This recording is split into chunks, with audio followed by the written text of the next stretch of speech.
UC San Diego's Stephen Mayfield is one of the world's leading algae researchers, but he's also a kind of farmer, and right now his crops are in a greenhouse.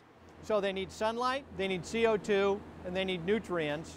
By growing and studying algae for almost 3 decades, Mayfield has helped discover all kinds of incredible uses for this slimy little organism. Maybe the most promising, fuel.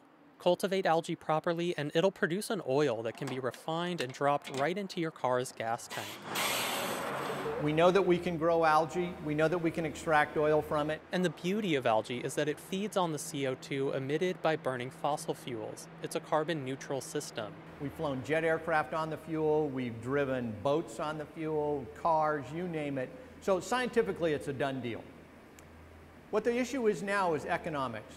But economics is no small issue for the companies trying to commercialize algae-based fuel. It's been more challenging, I think, than many people assumed, in part because a lot of this is based on really the brutality of the marketplace. That's Martin Sabarsky, CEO of a San Diego-based algae company called Solana.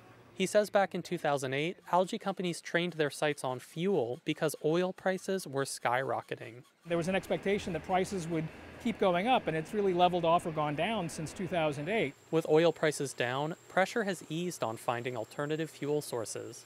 Companies that have kept fuel only as their business model are kind of the minority now. You've seen a larger number of companies that had biofuels or energy or petroleum in their names, and they've gone so far as to take that out of their name. Like, for instance, Sabarsky's own company. Solana's old name was HR Biopetroleum. But then a big deal between Solana and oil giant Shell fell through. Sabarsky and his colleagues opted for a more neutral name. Now, Solana focuses on turning algae into livestock feed and omega-3 supplements. And this right here is sort of lovingly referred to as liquid gold. They figure people will pay more for a bottle of pills than they will for a gallon of gas. I don't believe you're going to find any algae companies that are going to hang their hat on energy. Mike Mendez helped found another San Diego-based algae company, Sapphire Energy. But after 2008, he couldn't see algae-based fuels' path to profitability, so he left to launch another biotech company.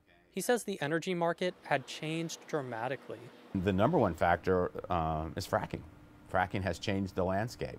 Fracking involves injecting fluids into the ground at high pressure. It's being used to extract lots of new natural gas, and it's happening within U.S. borders. Politicians worried we'd never be energy independent without alternative fuel sources. But now, in 2014, imports are at a 20-year low. We're approaching energy independence, and fracking is getting us there. Algae just doesn't look so urgent anymore. We were making a product that had to be made cheaper than bottled water. And with that is a whole set of headaches. The things that have stalled it were just out of our hands. But Jim Lane, the publisher of Biofuels Digest, says the algae industry hasn't given up on fuels. As he sees it, algae is just going through a normal, if awkward, growth phase. Every new technology will start out serving small needs for niche consumers who often will pay a very, very high premium. And I think it's a mistake to look at things getting into business and finding a business and making a profit and getting, jobs going and getting industrial base going as a diversion. It's a necessary first step. Still, that makes the story of algae a bit ironic.